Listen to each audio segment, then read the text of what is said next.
मैत्रीं भजत अखिलहृज्जेत्रीं, मैत्रीं भजत अखिलहृज्जेत्रीं, मैत्रीं भजत अखिलहृज्जेत्रीम्। आत्मवदेव परानपि पश्यत, आत्मवदेव परानपि पश्यत। युद्धं त्यजत स्पर्धां त्यजत, युद्धं त्यजत स्पर्धां त्यजत। त्यजत परेष्वक्रममाक्रमणम्, त्यजत परेष्वक्रममाक्रमणम्। मैत्रीं भजत अखिलहृज्जेत्रीं। जननी पृथिवी कामदुघास्ते, जननी पृथिवी कामदुघास्ते। जनको देवः सकलदयाळुः, जनको देवः सकलदयाळुः।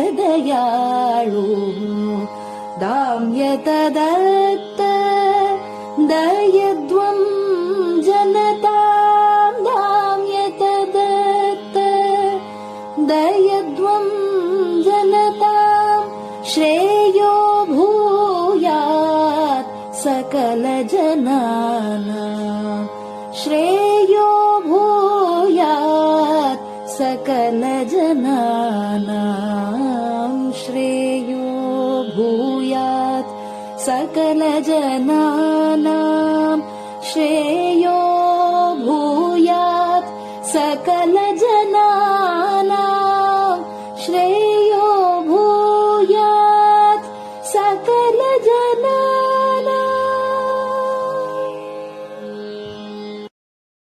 பெரிவாசரணம். மைத்ரீம் பஜத. பாடியவர் குமாரி சிவஸ்ரீ ஸ்கந்தபிரசாத். பெரிவாசரணம். வணக்கம். பெரிவா வானொலியின் காலை நிகழ்ச்சிகளுக்கு உங்களை அன்புடன் வரவேற்கிறோம். முதலில் பெரிவா சுப்பிரபாதம். பெரிவாச்சரணம். பெரிவா சுப்பிரபாதம். பாடியவர் ஸ்ரீமதி லதா ஸ்ரீதரன் அவர்கள்.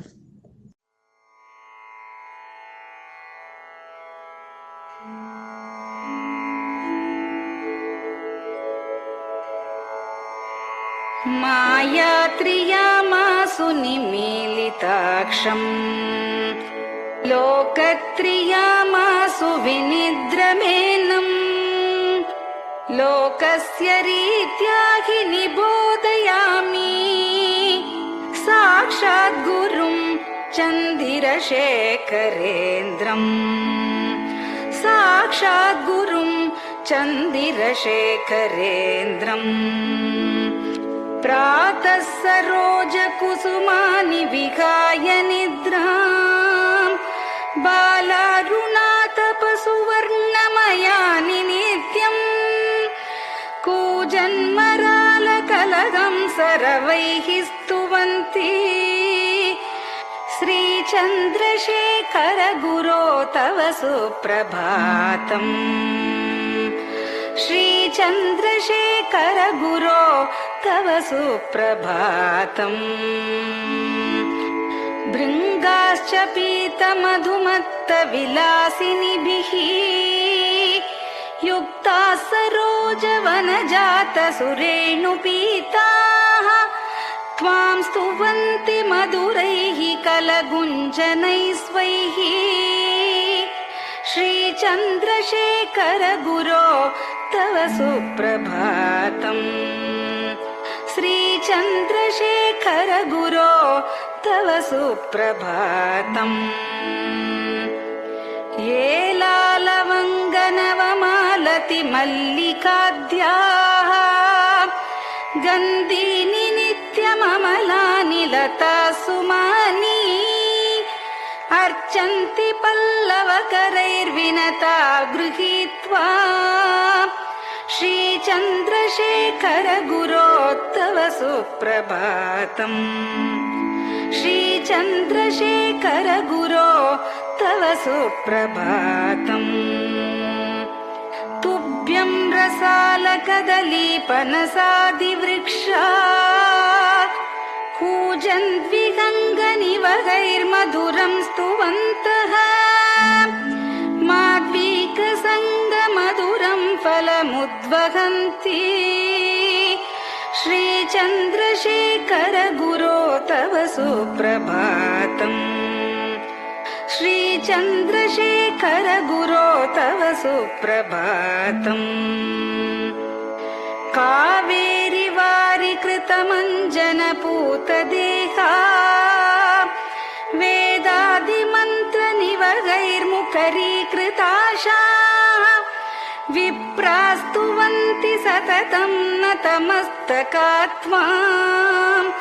श्रीचन्द्रशेखर गुरो तव सुप्रभातम् श्रीचन्द्रशेखर गुरो तव सुप्रभातम्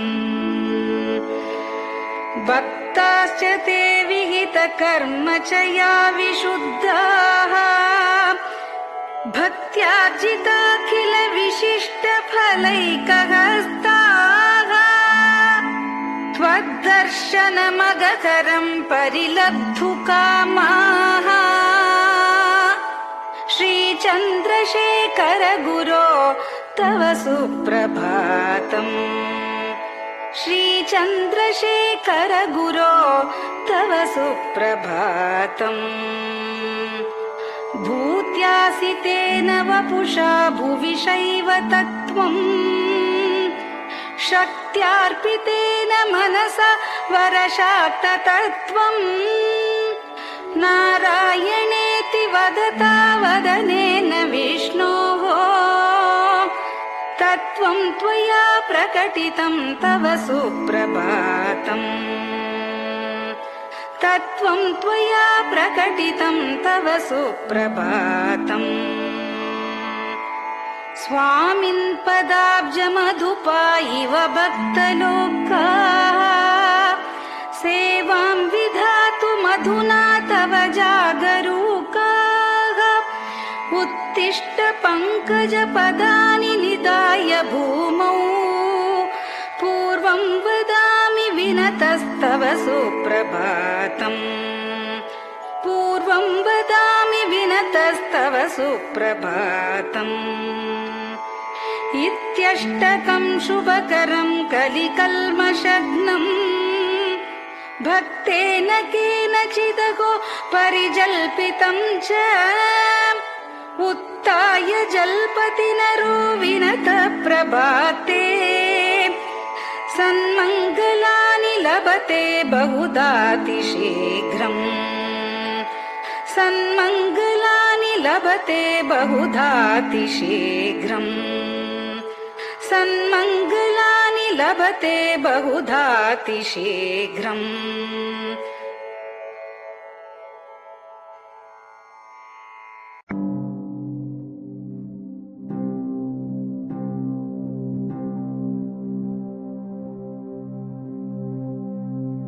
हर हर शङ्कर जय जय शङ्कर हर हर शङ्कर जय जय शङ्कर हर हर शङ्कर जय जय शङ्कर हर हर शङ्कर हर हर शङ्कर जय जय शङ्कर हर हर शङ्कर जय जय शङ्कर हर हर शङ्कर जय जय शङ्कर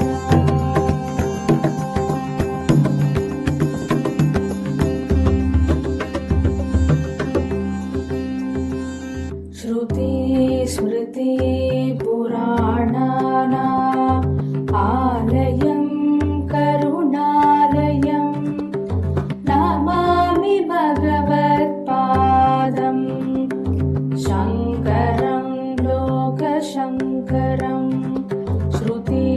स्मृतिपुराणानाम्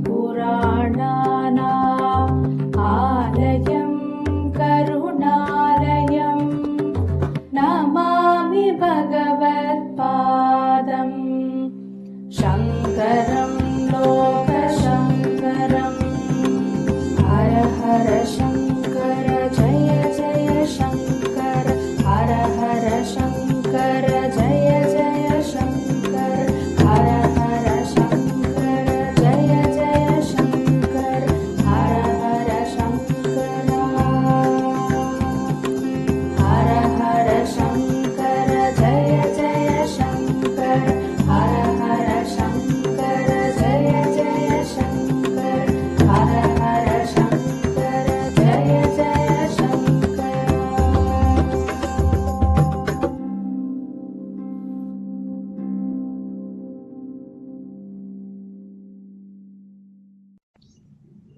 பெரியவாச்சரணம். பெரியவா கராவலம்பம். பாடியவர் ஸ்ரீமதி லதா ஸ்ரீதரன் அவர்கள்.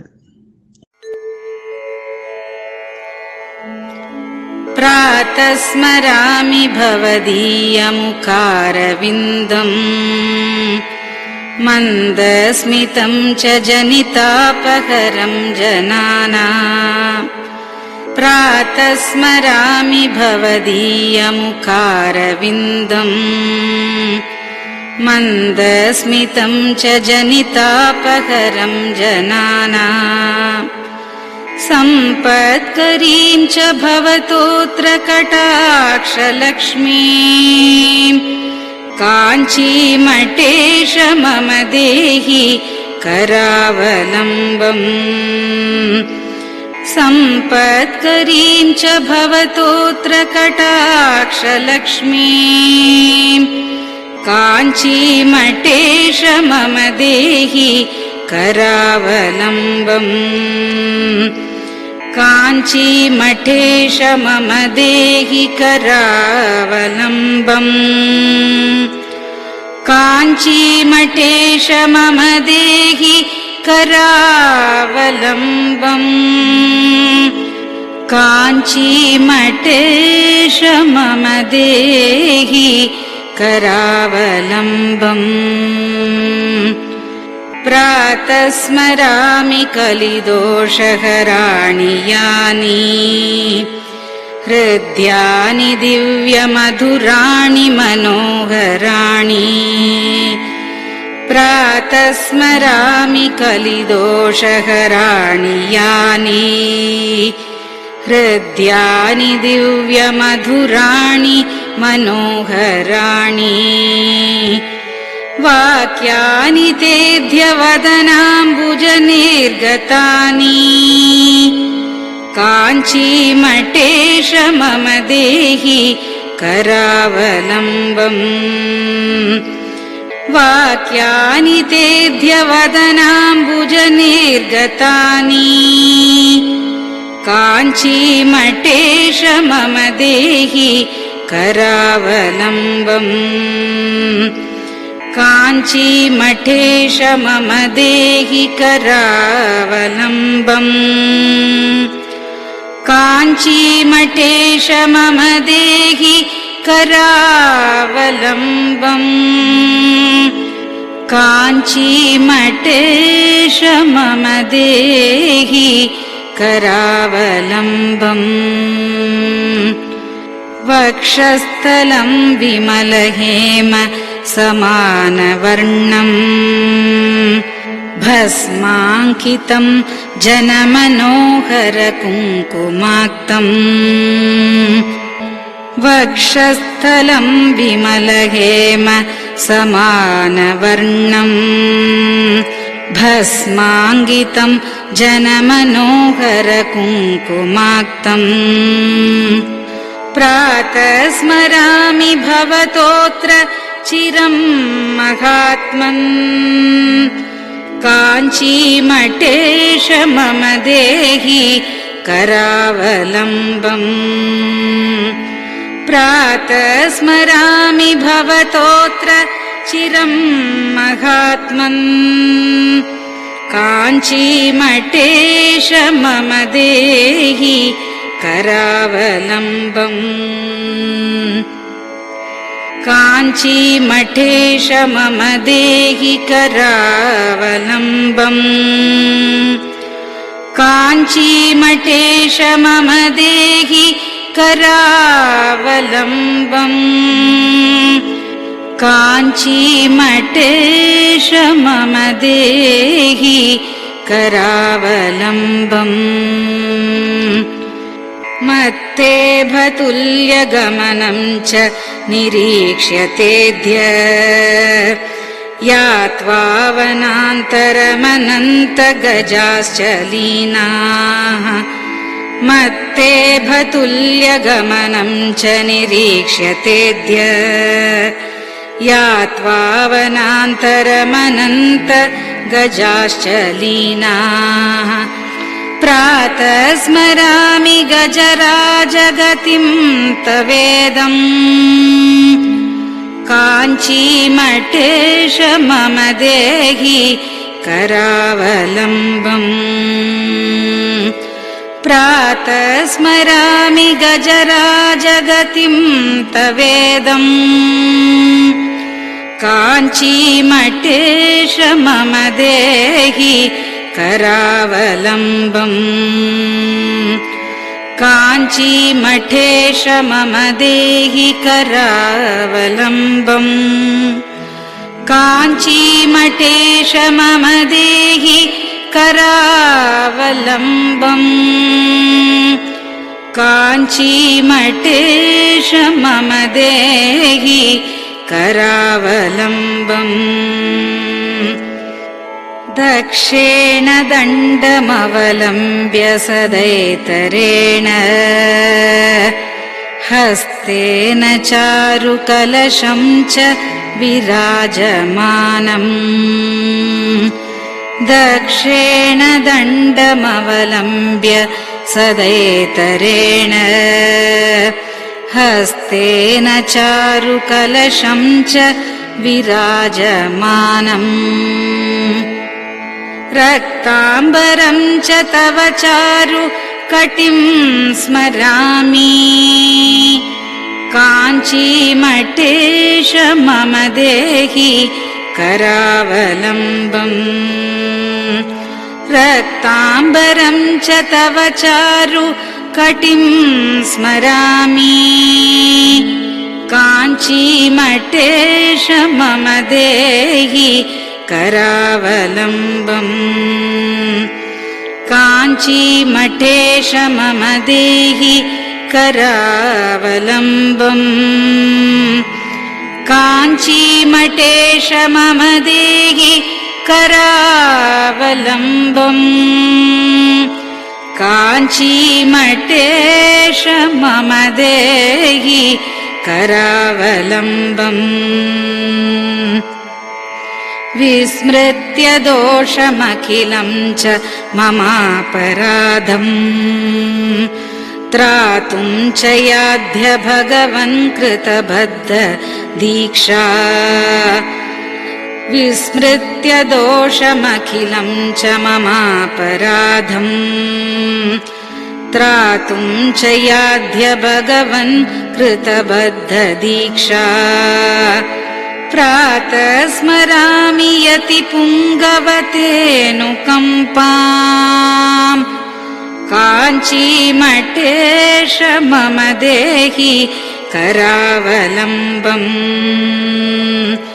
प्रातः स्मरामि यतिपुङ्गवतेऽनुकम्पाम् काञ्चीमठेश मम देहि करावलम्बम् काञ्चीमठेश मम देहि करावलम्बम् काञ्चीमठेश मम देहि करावलम्बम् काञ्चीमठेश मम देहि करावलम्बम् प्रातः स्मरामि भवदीय पदारविन्दम् यस्मात् प्रयान्ति दुरितानि महान्ति तानि प्रातः स्मरामि भवदीय पदारविन्दम् यस्मात् प्रयान्ति दुरितानि महान्ति तानि आयान्ति तानि मुहुरुद्य सुमङ्गलानि काञ्चीमठेश मम देहि करावलम्बम् आयान्ति तानि मुहुरुद्य सुमङ्गलानि काञ्चीमठेश मम देहि करावलम्बम् काञ्चीमठेश मम देहि करावलम्बम् काञ्चीमठेश मम देहि करावलम्बम् काञ्चीमठेश मम देहि करावलम्बम् स्नानाश्च पानाश्च निषेवणाश्च ध्यानाश्च पापानिलयं प्रयान्ति स्नानाश्च पानाश्च निषेवणाश्च ध्यानाश्च पापानिलयं प्रयान्ति हे तीर्थपादानुसवं पदं ते तीर्थं च तीर्थीकरणं भजामि हे तीर्थपादानुसवं पदं ते तीर्थं च तीर्थीकरणं भजामि काञ्चीमठेश मम देहि करावलम्बम् काञ्चीमठेश मम देहि करावलम्बम्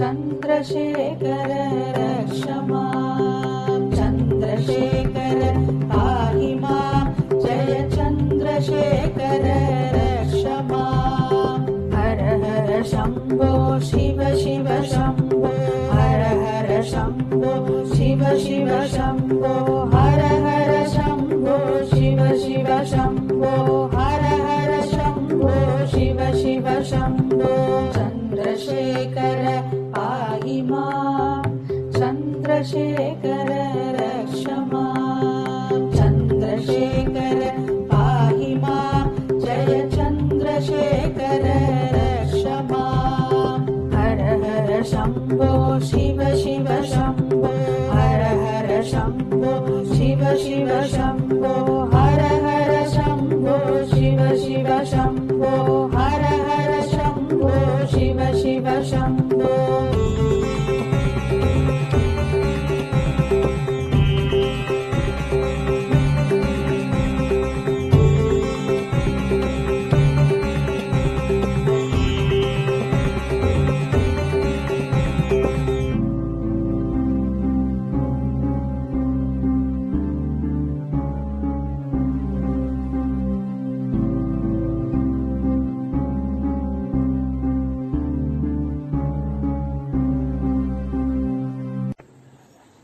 பெரியவா சரணம். பெரியவா வானொலி நேயர்களுக்கு ஒரு முக்கியமான அறிவிப்பு. இந்த கொரோனாங்கிற ஒரு பெரும் தொற்று உலகத்தில் பலவிதத்தில் தொந்தரவு பண்ணிட்டு ஜனங்களுக்கு பலவிதத்தில் நஷ்டத்தையும் கஷ்டத்தையும் கொடுத்துட்டு இருக்கு. இந்த கொரோனாவை வெற்றி கொண்டு இந்த கஷ்ட நஷ்டங்கள்லாம் போய் நாம் சகஜ நிலையில சௌக்கியமா இருக்கணும் அப்படின்னா அதுக்கு பகவானை பிரார்த்தனை பண்ணி ஆண்டவனோட அருளால தான் இதை நாம சாதிக்க முடியும். அதுக்காக பல ஆச்சாரியெல்லாம் பல விதத்துல நமக்கு பாராயணத்துக்கு பல விஷயங்களை உபதேசம் பண்ணிட்டு இருக்கா. இந்த ஞாயிற்றுக்கிழமை நாம ஆதித்ய ஹிருதயம் அதை பாராயணம் பண்ண போறா. அதை நாம கேட்டு நாமளும் பாராயணம் பண்ணி சூரியனோட அருள்னால நாம ஆரோக்கியத்தை அடையலாம். காரணம் சாஸ்திரம் சொல்றது ஆரோக்கியம் வேணும்னா பாஸ்கரனான சூரியனால தான் அருளால தான் கிடைக்கும் அப்படின்னு சொல்லியிருக்கு. அதனால நமக்கு இந்த வியாதி எல்லாம் பெருந்தொற்றெல்லாம் போய் ஆரோக்கியம் ஏற்பட சூரிய நாராயணமூர்த்திய இந்த ஆதித்ய ஹிருதயத்தினால வழிபடலாம். இந்த ஆதித்ய ஹிருதயம் ராமாயணத்துல அகஸ்திய மகரிஷி ராமருக்கு உபதேசம் பண்றது. அதாவது ராவணனை ஜெயிச்சு வீரராகவனா விஜயராகவனா வரணும் அப்படிங்கிறதுக்காக அகஸ்தியர் உபதேசம் பண்ணது. அப்படின்னா எவ்வளவு வெற்றிக்கு இது ரொம்ப முக்கியம் அப்படிங்கிறது நாம தெரிஞ்சுக்கலாம். அப்படி உயர்ந்ததான அந்த ஆதித்ய ஹிருதயத்தை பெங்களூர் பசவங்குடியில ஸ்ரீ சத்குரு வேத பாடசாலை அப்படின்னு வச்சுண்டு பல இளைஞர்களுக்கும் இன்னும் உத்தியோகத்துக்கு போறவா பல பேருக்கு வேதங்களை கற்றுக் கொடுத்துருக்கார் பிரம்மஸ்ரீ டாக்டர் ஸ்ரீனிவாசன் அவர்கள். டாக்டர் ஸ்ரீனிவாசன் அவர்கள் சொல்ல அவர்களோட மாணவர்கள்லாம் அந்த திருப்பி சொல்றாப்புல இந்த ஆதித்ய ஹிருதயத்தை நமக்கு அவ நமது பெரியவா வானொலிக்காக கொடுத்திருக்கா. அவளுக்கு நன்றியை தெரிவிச்சு இந்த ஞாயிற்றுக்கிழமை காலை இது ஒலிபரப்பப்படும். இந்த ஆதித்ய ஹிருதயத்தை நீங்க கேட்கறதையே நீங்களும் திருப்பி சொல்றாப்புல தான் அது இருக்கு. அதை சொன்னேன்னா சூரியனோட அருள்நாள்ல நாம் இந்த கொரோனாங்கிற பெருந்தொற்றிலேருந்து மீண்டு நாம ஆரோக்கியத்தோட ஆயுசோட சௌக்கியமா இருக்கலாம்னு உங்க எல்லோரையும் கேட்டுக்கிறோம். எல்லோரும் அவசியம் கேட்டு பயனடையணும்.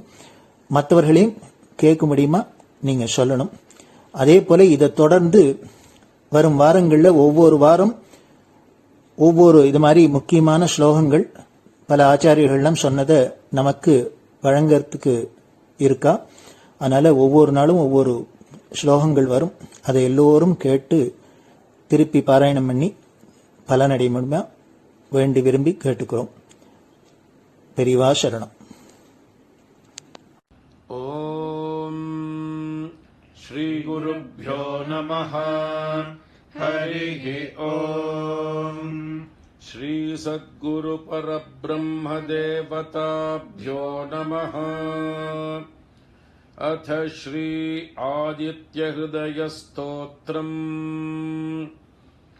अस्य श्री आदित्य हृदय स्तोत्र महामन्त्रस्य अस्य श्री आदित्य हृदय स्तोत्र महामन्त्रस्य अस्य श्री आदित्य हृदय स्तोत्र महामन्त्रस्य श्रीमदगस्त्यो भगवान् ऋषिः श्रीमदगस्त्यो भगवान् ऋषिः श्रीमदगस्त्यो भगवान् ऋषिः आदित्यमण्डलान्तर्गत श्री परब्रह्मा देवता आदित्यमण्डलान्तर्गत श्री परब्रह्मा देवता आदित्यमण्डलान्तर्गत श्री परब्रह्मा देवता अनुष्टुप् छन्दः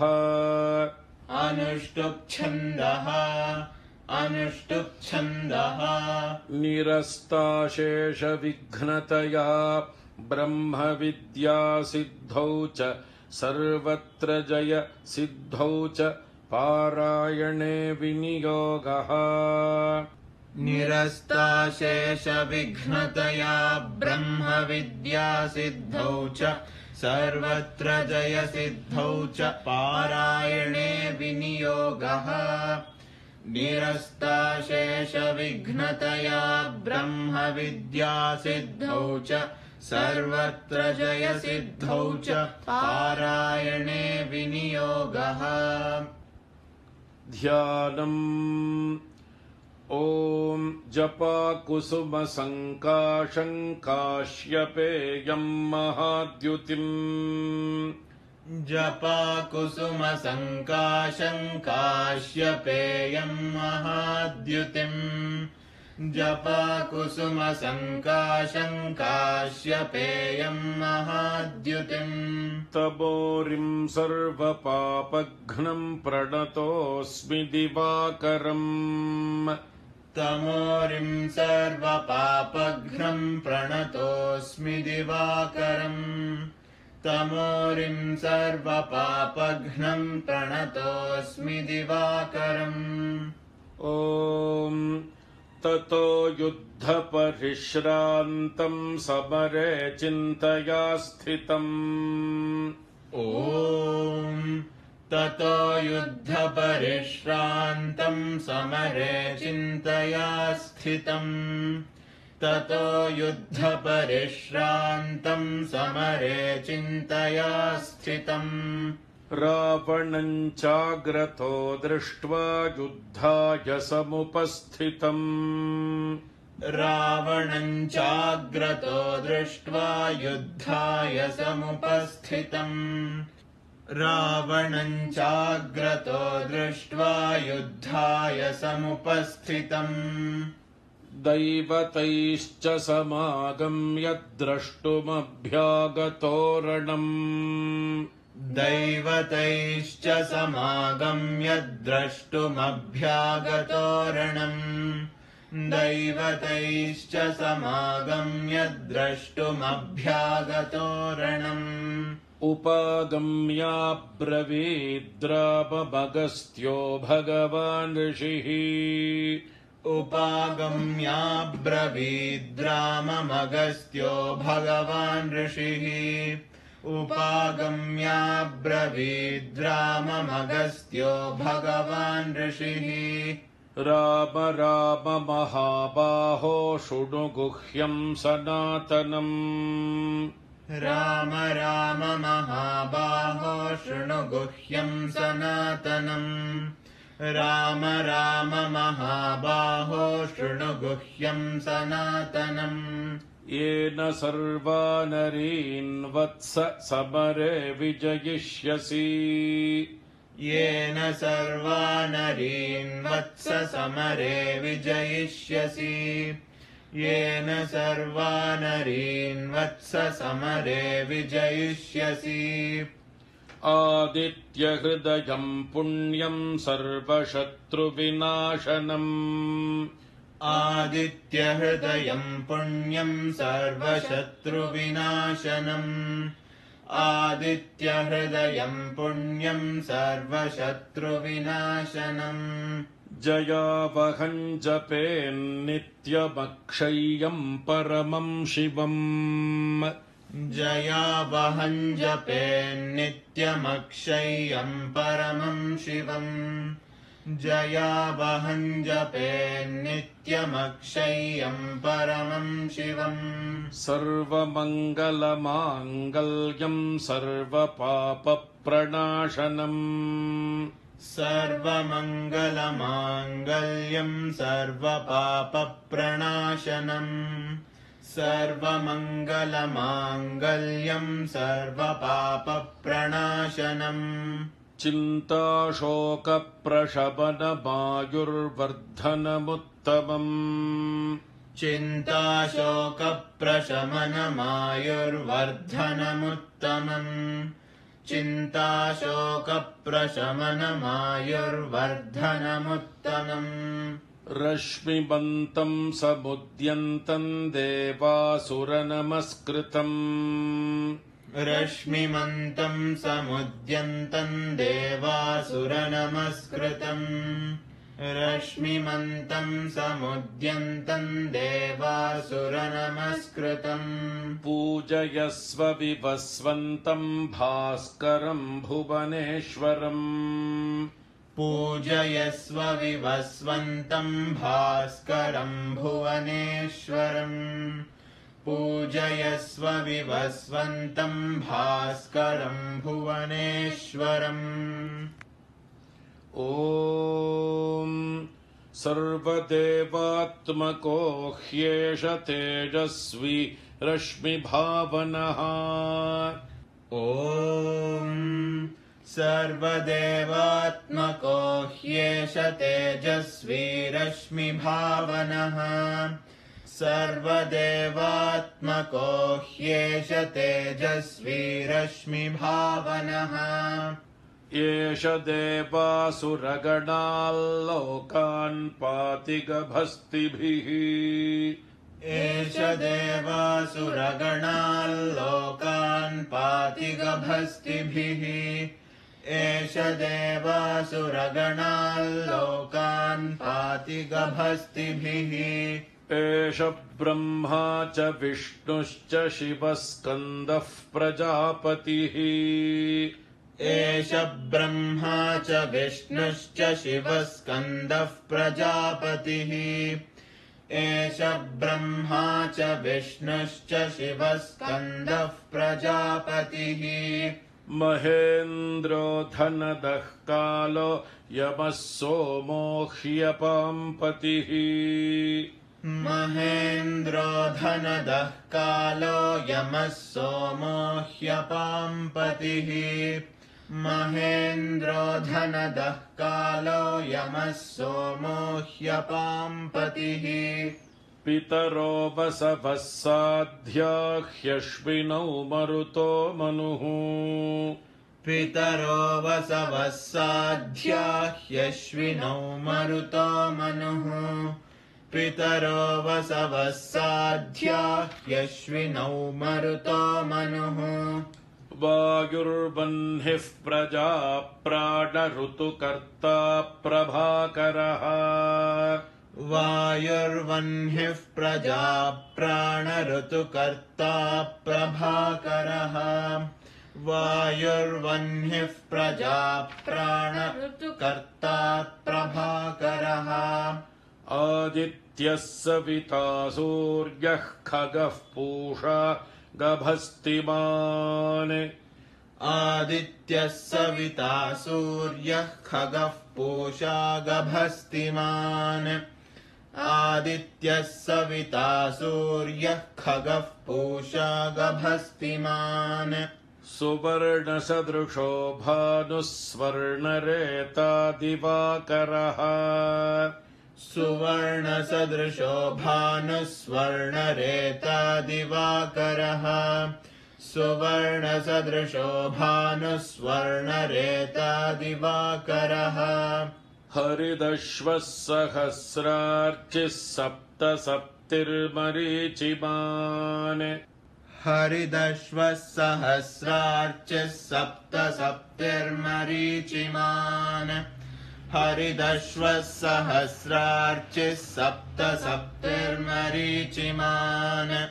तिमिरोन्मथनः शम्भुस्त्वष्टा मार्ताण्ड अंशुमान् तिमिरोन्मथनः शम्भुस्त्वष्टा मार्ताण्ड अंशुमान् तिमिरोन्मथनः शम्भुस्त्वष्टा मार्ताण्ड अंशुमान् हिरण्यगर्भः शिशिरस्तपनो भास्करो रविः हिरण्यगर्भः शिशिरस्तपनो भास्करो रविः हिरण्यगर्भः शिशिरस्तपनो भास्करो रविः अग्निगर्भोदितेः पुत्रः शङ्खः शिशिरनाशनः अग्निगर्भोदितेः पुत्रः शङ्खः शिशिरनाशनः अग्निगर्भोदितेः पुत्रः शङ्खः शिशिरनाशनः व्योमनाथस्तमो भेदी ऋग्यजुस्सामपारगः व्योमनाथस्तमो भेदी ऋग्यजुस्सामपारगः व्योमनाथस्तमो भेदी ऋग्यजुस्सामपारगः घनवृष्टिरपां मित्रो विन्ध्यवीथि प्लवङ्गमः घनवृष्टिरपां मित्रो विन्ध्यवीथिप्लवङ्गमः घनवृष्टिरपां मित्रो विन्ध्यवीथिप्लवङ्गमः आतपी मण्डले मृत्युः पिङ्गलः सर्वतापनः आतपी मण्डले मृत्युः पिङ्गलः सर्वतापनः आतपी मण्डले मृत्युः पिङ्गलः सर्वतापनः कविर्विश्वो महातेजा रक्तः सर्वभवोद्भवः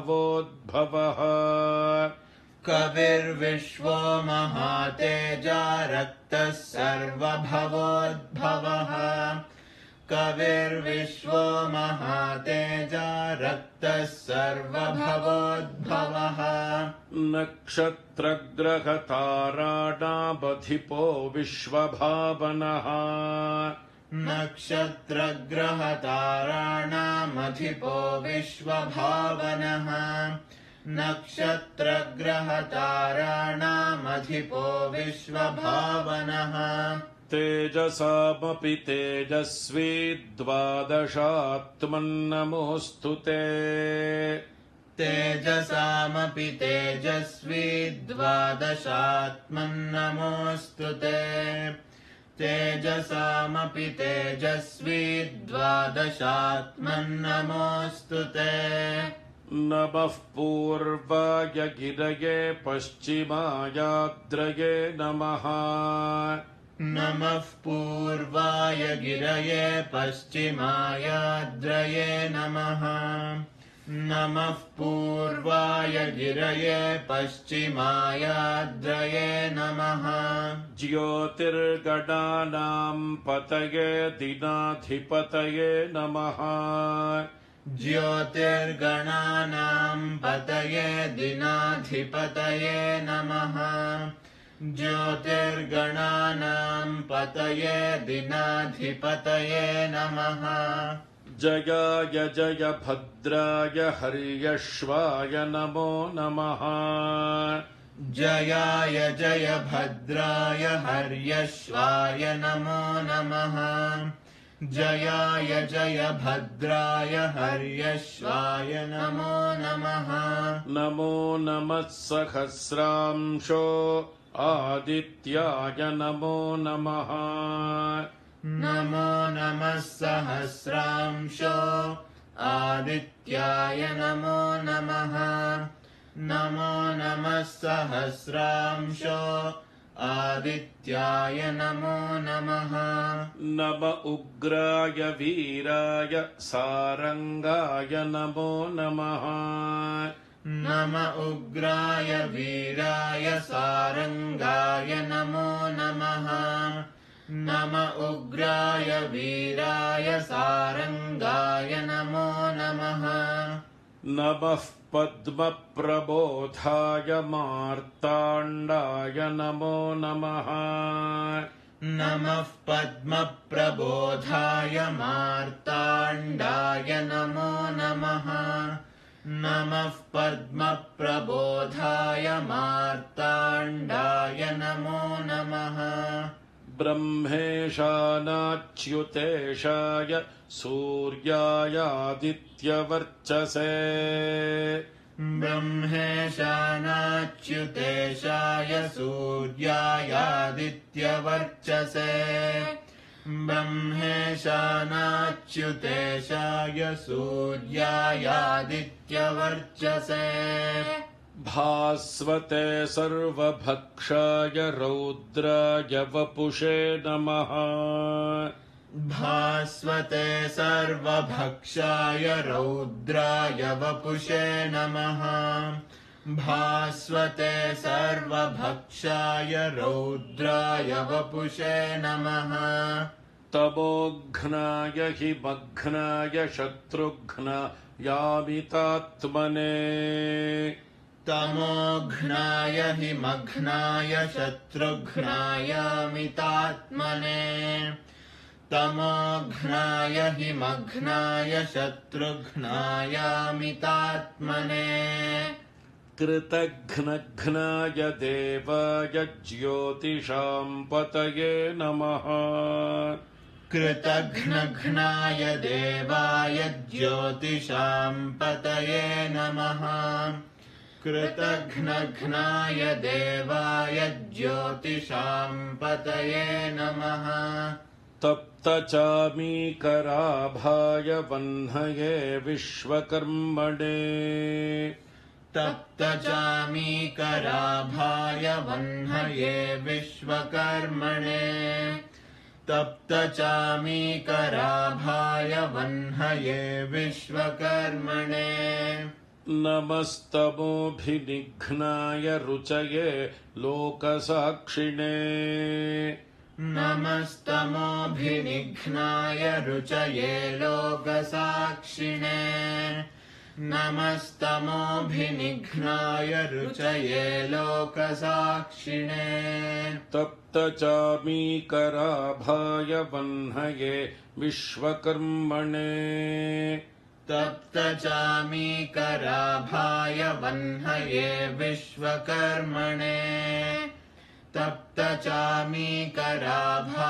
वह्नये विश्वकर्मणे नमस्तमोभिनिघ्नाय रुचये लोकसाक्षिणे नमस्तमोभिनिघ्नाय रुचये लोकसाक्षिणे नमस्तमोभिनिघ्नाय रुचये लोकसाक्षिणे नाशयत्येष वैभूतं तदेव सृजति प्रभुः नाशयत्येष वैभूतं तदेव सृजति प्रभुः नाशयत्येष वैभूतं तदेव सृजति प्रभुः पायत्येष तपत्येष वर्षत्येष गभस्तिभिः पायत्येष तपत्येष वर्षत्येष गभस्तिभिः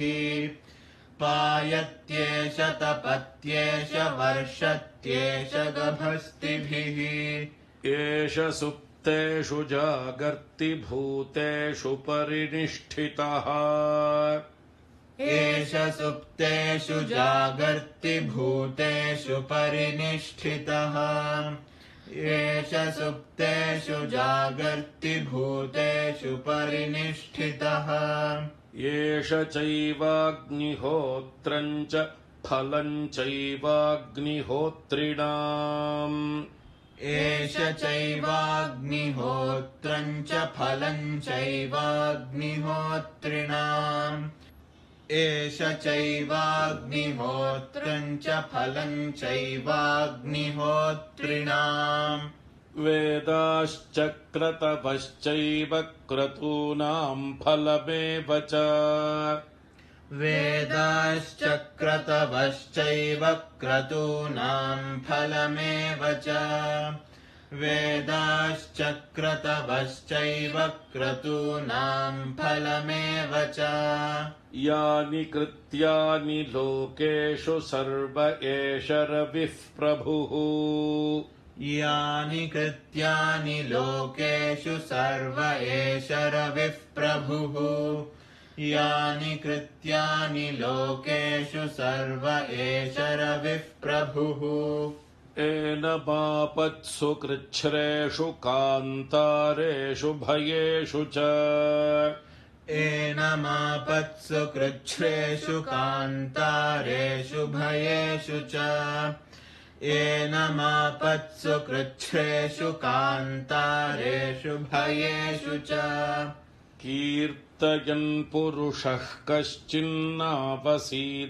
राघव कीर्तयन् पुरुषः कश्चिन्नावसीदति राघव कीर्तयन् पुरुषः कश्चिन्नावसीदति राघव पूजयस्वैनमेकाग्रो देवदेवं जगत्पतिम् पूजयस्वैनमेकाग्रो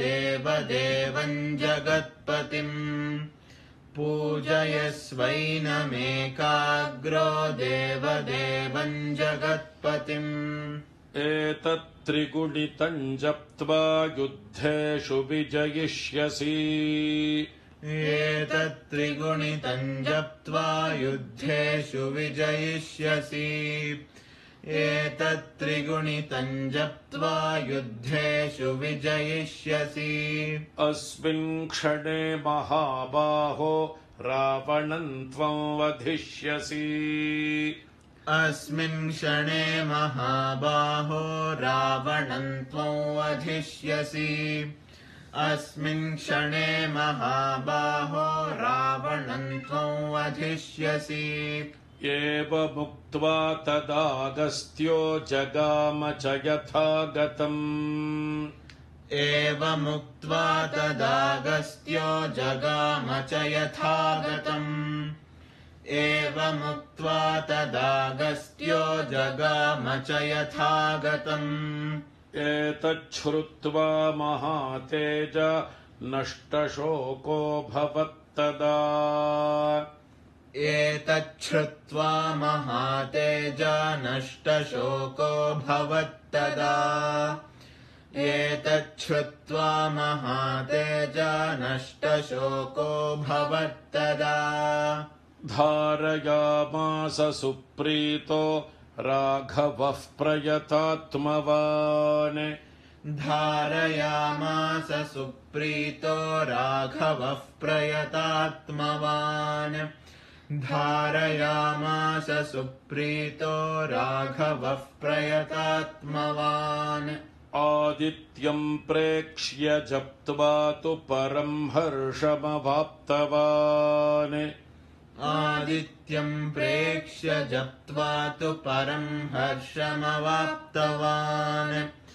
आदित्यं प्रेक्ष्य जप्त्वा तु परं हर्षमवाप्तवान् त्रिराचम्य शुचिर्भूत्वा धनुरादाय वीर्यवान् त्रिराचम्य शुचिर्भूत्वा धनुरादाय वीर्यवान् त्रिराचम्य शुचिर्भूत्वा धनुरादाय वीर्यवान् रावणं प्रेक्ष्य हृष्टात्मा युद्धाय समुपागमत् रावणं प्रेक्ष्य हृष्टात्मा युद्धाय समुपागमत् रावणं प्रेक्ष्य हृष्टात्मा युद्धाय समुपागमत् सर्वयत्नेन महता वधे तस्य धृतोऽभवत् सर्वयत्नेन महता वधे तस्य धृतोऽभवत् सर्वयत्नेन महता वधे तस्य धृतोऽभवत् अथ रविरवदन्निरीक्ष्य रामम् मुदितमनाः परमं प्रहृष्यमाणः अथ रविरवदन्निरीक्ष्य रामं मुदितमनाः परमं प्रहृष्यमाणः अथ रविरवदन्निरीक्ष्य रामं मुदितमनाः परमं प्रहृष्यमाणः निशिचरपतिसंक्षयं विदित्वा सुरगणमध्यगतो वचस्त्वरेति निशिचरपतिसंक्षयं विदित्वा सुरगणमध्यगतो वचस्त्वरेति निशिचरपतिसंक्षयं विदित्वा सुरगणमध्यगतो वचस्त्वरेति ब्रह्मस्वरूपमुदये मध्याह्ने तु महेश्वरः ब्रह्मस्वरूपमुदये मध्याह्ने तु महेश्वरः ब्रह्मस्वरूपमुदये मध्याह्ने तु महेश्वरः अस्तमाने स्वयं विष्णुस्त्रयीमूर्तिर्दिवाकरः अस्तमाने स्वयं विष्णुस्त्रयीमूर्तिर्दिवाकरः अस्तमाने स्वयं विष्णुस्त्रयीमूर्तिर्दिवाकरः अण्डयोनिर्महासाक्षिरादित्याय नमो नमः। अण्डयोनिर्महासाक्षिरादित्याय नमो नमः। अण्डयोनिर्महासाक्षिरादित्याय नमो नमः। कालात्मा सर्वभूतात्मा वेदात्मा विश्वतोमुखः। कालात्मा सर्वभूतात्मा वेदात्मा विश्वतोमुखः। कालात्मा सर्वभूतात्मा वेदात्मा विश्वतोमुखः। जन्म मृत्युजरा व्याधि संसार भयनाशनः। जन्म मृत्युजरा व्याधि संसार भयनाशनः। जन्म मृत्युजरा व्याधि संसार भयनाशनः। ॐ भास्कराय विद्महे महद्युतिकराय धीमहि। ॐ भास्कराय विद्महे महद्युतिकराय धीमहि। भास्कराय विद्महे महद्युतिकराय धीमहि। तन्नो आदित्यः प्रचोदयात्। तन्नो आदित्यः प्रचोदयात्। तन्नो आदित्यः प्रचोदयात्। आदित्याय विद्महे सहस्रकिरणाय धीमहि। आदित्याय विद्महे सहस्रकिरणाय धीमहि। आदित्याय विद्महे सहस्रकिरणाय धीमहि। तन्नः सूर्यः प्रचोदयात्। तन्नः सूर्यः प्रचोदयात्। तन्नः सूर्यः प्रचोदयात्। ॐ इत्यार्षे श्रीमद् रामायणे वाल्मीकिये आदिकाव्ये चतुर्विंशतिसहस्रिकायां संहितायां युद्धकाण्डे आदित्यहृदयं नाम सप्तोत्तरशततमः सर्गः।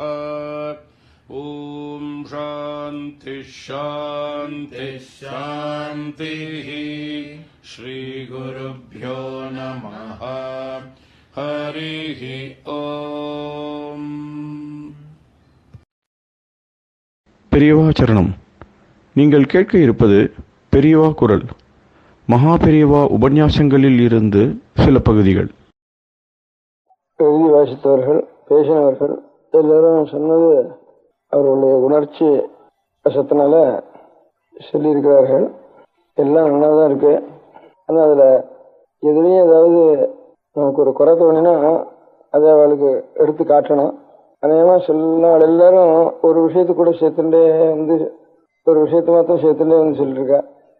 இந்த நான் இத்தனை நாள் ஒரு வருஷத்துக்கு மேலாக நான் அநேக நாள் உபன்யாசங்கள்லாம் பண்ணியிருக்கேன்.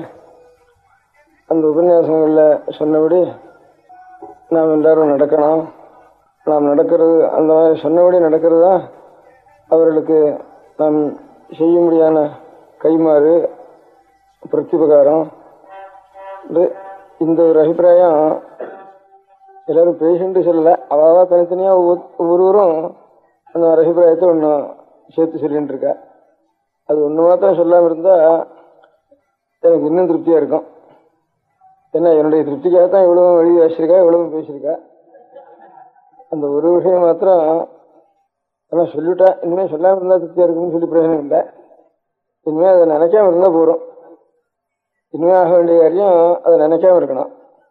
ஏன்னா இப்போ இத்தனை நாள் நான் உபன்யாசம் பண்ணி அந்த உபன்யாசப்படி இன்னும் நடக்க வேண்டியது பாக்கி இருக்கு. எல்லாரும் அந்த பாக்கி இருக்கிறத பூர்த்தி பண்ணிடணும் அப்படின்னு இனிமேல் நாமெல்லாம் அவன் சொன்ன உபதேசத்தில் ஏதாவது ஒரு அம்சத்தையாவது நாம் பூர்த்தி பண்ணிவிட்டா அதுதான் அவர்களுக்கு நாம் செய்த வேண்டிய பிரத்யுபகாரம்னு சொன்னத்துல இன்னும் எல்லாரும் செய்யலை சிலது இத்தனை நாள் செய்யாது இனிமே செய்ய போறா அப்படின்னு அர்த்தம் பண்றதாகும் அது. அதனால நாம் சொல்றதெல்லாம் எல்லாரும் செய்து விடுறா செய்ய நினைக்கிறதே ஒரு கணக்கு பார்த்துட்டு ஒரு காரியம் செய்ய தெரியாதவன்னு அர்த்தம் இருக்கு. நாம் சொல்றதெல்லாம் எல்லாரும் செய்து போறான்னு நினைச்சோம்னா சாத்தியம் இல்லை.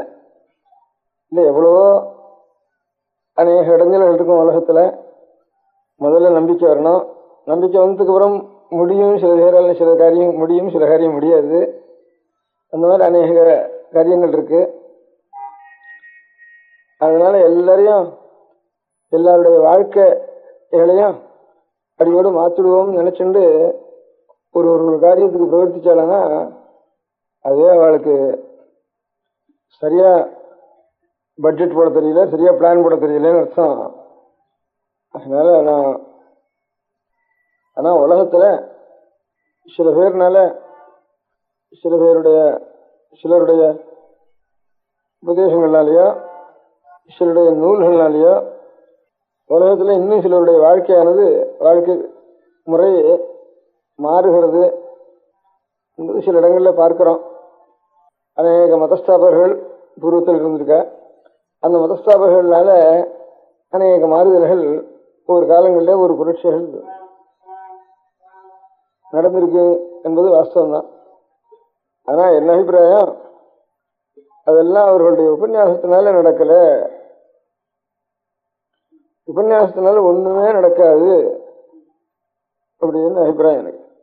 பிரச்சாரத்தினாலேயோ உபன்யாசத்தினாலேயோ தற்காலத்துல ஒரு சந்தோஷம், உற்சாகம் அது ஏற்படுமே தவிர ஸ்திரமான ஒரு மாறுபாடு என்பது உபன்யாசத்துல நடக்காதுன்னு என் அபிப்பிராயம். இப்ப இது வரைக்கும் சொன்ன எல்லாரும் இத்தனை நாள் நாம் உபன்யாசத்தை கொண்டுட்டோம். அந்த உபன்யாசத்துல கொஞ்சமாவது நாம் செய்ய வேண்டாமா, அதை அனுஷ்டானத்துக்கு கொண்டு வர வேண்டாமா அப்படின்னு சொல்லியிருக்க. இந்த உபன்யாசத்தை கேட்டு ஏதானும் ஒரு மாறுபாடு ஏற்பட்டிருக்குமானா அது இத்தனை நாளைக்குள்ள எவ்வளவு மாறுபாடு ஏற்பட்டதோ அவ்வளவுதான். அதுவும் உபன்யாசம் முடிஞ்ச உடனே அதுவும் கொஞ்சம் கொஞ்சம் குறைஞ்சு போயிடும். அதில் உபன்யாசத்தினால் ஏற்பட்ட மாறுபாடுங்கிறது வெறும் தற்கால உற்சாகத்தினால ஏற்படக்கூடியது.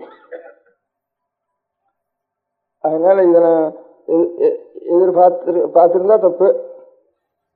அதனால அது சொல்றதும் இத்தனை நாள் சரியா முழுக்க செய்யல, கொஞ்சம் கொஞ்சம் தான் செய்திருக்கோம், இன்னும் பாக்கி முழுக்க செய்யணும் அப்படின்னு சொல்றதும் எனக்கு ஒரு அவமானமா இருக்கு. ஏதாவது ஒருத்தருடைய மனசுல அவர்களுடைய இதுவரைக்கும் இருந்த பழக்கத்தை கொஞ்சம் மாற்ற வேணும். மாற்றினா அவர்களுக்கு நல்லது. சில பழக்கங்கள் நல்லதுக்கு இல்லாம கொஞ்சம் கெடுதலான பழக்கங்கள் அநேகம் வந்துட்டு நம்ம தேசத்துல ஜனங்களுக்கும் வந்துட்டுது அப்படின்னு அபிப்பிராயம் இருந்தா அது அவர்களுடைய பழக்கத்தை மாற்ற வேணும் என்றால் இந்த மாற்றுவதற்கு வேண்டிய ஒரு சக்தியினால இதாகுமே தவிர உபன்யாசத்தினால் ஆகாது. அந்த சக்தி என்ன, பெருநாள் மந்திரம் பண்றதா, இல்ல வேற ஏதாவது வருஷம் பண்றதா, என்ன பண்றது?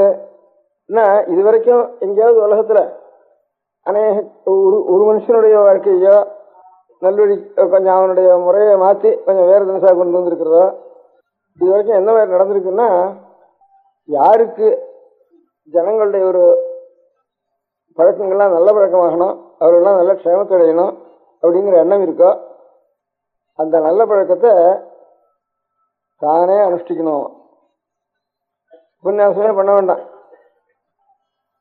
அவ சொன்ன மாதிரி கடைசியில தம்பரான் சொன்ன மாதிரி எங்கேயானு ஒரு காட்டில் உட்காந்துருந்தான்னா கூட இப்ப எங்கேயோ உட்காந்துருந்தார். இப்ப நம்ம காலத்திலேயே நம் கொஞ்சம் ராமகிருஷ்ண பரமஹம்சா இப்போ ஊரூரா என்னாட்ட யாத்திரை பண்ணல, ரமணர் யாத்திரை பண்ணல, இப்ப அரவிந்த் கோஷ் யாத்திரை பண்ணல. இருக்கிற இடத்துல ஜனங்கள் தானா போய் சேர்றதுக்கு ஆரம்பிச்சா. அவர் அரவிந்த் கோஷ் கூட இன்னொரு வேடிக்கை, அவர் கர்மயோகின்னு அவர் பத்திரிகை போட்டுருந்தார். கர்மயோகம் தான் பிரதானம்னு சொல்லிட்டு இருந்தார். இந்த சன்னியாசிகள்லாம் எல்லாத்தையும் விட்டுட்டு அவட்ட எங்கேயானு போய் தனிமையா உட்காந்துக்கிறதுங்கெல்லாம் தப்பு, உலகத்துக்காக உழைக்கணும் அப்படின்னு சன்னியாசாசிரமத்தினுடைய ஒரு முறைங்கிறது உலகத்தை விட்டுவிட்டு திறந்து விட்டு எங்கேயோ போய் உட்காந்துருக்குறதா சன்னியாசாசிரமம்னு சொல்ற அந்த கொள்கை, அது தப்பு. உலகத்துக்காக கர்மயோகம் பண்றதுக்கு தான் உழைக்கிறது. அதனால இந்த சன்னியாச முறை சரியில்லை, கர்மயோக முறை தான் சரி அப்படின்னு அதையே தான் பிரச்சாரம் பண்ணிட்டு இருந்தார் அரவிந்த கோஷர். ஆனால் சன்னியாசம் பண்ணிட்டு ஆச்சாரியார் 2-3 ஆச்சாரியார், சங்கராச்சாரியாலோ ராமானுஜாச்சாரியாலோ மத்வாச்சாரியாலோ இருக்கிறவோ யதீந்திராள்னு அவளுக்கு பேர் யதீந்திராள்னு அவள் என்ன பண்ணியிருக்கா, ஒரு நாள் இருந்த இடத்துல ஒரு நாள் இல்லாமல் அது மட்டுக்கும் ஒரே உலகம் முழுக்க இன்னும் 2 தரம் 3 தரம் ஆசிரியர் ஹிமாச்சலம் சஞ்சாரம் பண்ணிட்டு இருக்கா அந்த சன்னியாசியர். இவர் கர்மயோகத்தை பிரதானம் பண்றவர் அந்த உள்ள விட்டு வெளியில வருது இல்லைன்னு உட்காந்துட்டாரு. புத்துமே பார்க்கக்கூடாது, அந்த உள்ள விட்டு வர்றது இல்லைன்னு சொல்லிட்டாரு அவர் கர்மயோகியா இருக்கிறவர். அந்த மாதிரி மாறுதலா இருக்கு. அதனால யாரையாவது யாருடைய ஒருத்தர் பழக்கத்தை பழக்கம் அவளுக்கு நல்லது இல்லை, அந்த பழக்கத்தை மாற்றணும் அப்படின்னு நமக்கு ஆசை இருந்தானா அந்த அனுஷ்டானத்தை நாம் செய்யணும். நம்ம மனசுல அதை நம்பிக்கை வரணும். முதல்ல உபன்யாசம் பண்ணா கூட நம்பிக்கை இல்லாமே உபன்யாசம் விடுவோம். முதல்ல நமக்கு நம்பிக்கை வரணும். நம்பிக்கை வர்றதுக்கு அப்புறம் நம்ம முதல்ல சரி பண்ணிக்கிறதுக்கு நம்மளால முடியுமான்னு முதல்ல பார்த்துக்கணும். நீ அதை பண்ணு இது பண்ணுன்னு வெய்யறது ரொம்ப சுலபம். யாராவது ஒருத்தனுக்கு இன்னொருத்தனுடைய பழக்கத்தை மாற்ற முடியுமானால் அதுக்கு உபன்யாசமே வேண்டாம். அவன் எத்தனைக்கு எத்தனை அவனுடைய அதில் ஒரு நல்ல நம்பிக்கையும் முடிய வரைக்கும் தன்னை அவன் அடக்கிக்கொண்டு அந்த மாதிரி முறையில தன்னை சீர்படுத்தி கொண்டிருந்தானால், அப்படி சீர்படுத்தி கொண்டவன் எவ்வளவு வரைக்கும் தன்னை சீர்படுத்தி கொண்டிருக்கானோ அவ்வளவு வரைக்கும் உலகம் சீர்பட்டு போயிடும். உலகம்னா ஆலயம் சீர்படுத்தணும்னு மனசில் நினைக்கிறானோ அவள் சீர்பட்டு போயிடுவான். அதனால என் அபிப்பிராயம், அது உங்களுக்கு ரொம்ப கடுமையா தோணினாலும் கூட உலகம் இப்ப நான் சொல்றபடி எல்லாரும் கேட்கலன்னு உங்களுக்கெல்லாம் கூட ரொம்ப பரிதாபப்படுறீங்களேன்னுண்ட. ஒருத்தரும் தனித்தனியா பரிதாபப்படுற. நான் சொன்னது ஒருத்தரும் கேட்க மாட்டேங்கிறாள, இன்னும் எல்லாம் கேட்டா தேவையில்லையே அப்படின்னு. அந்த பரிதாபம் என்ன இதில் பண்ணணும்னா, அவளை என்ன அடைக்கின்ற முடியாத சக்தி அவ்வளவுதான் எனக்கு இருக்கு.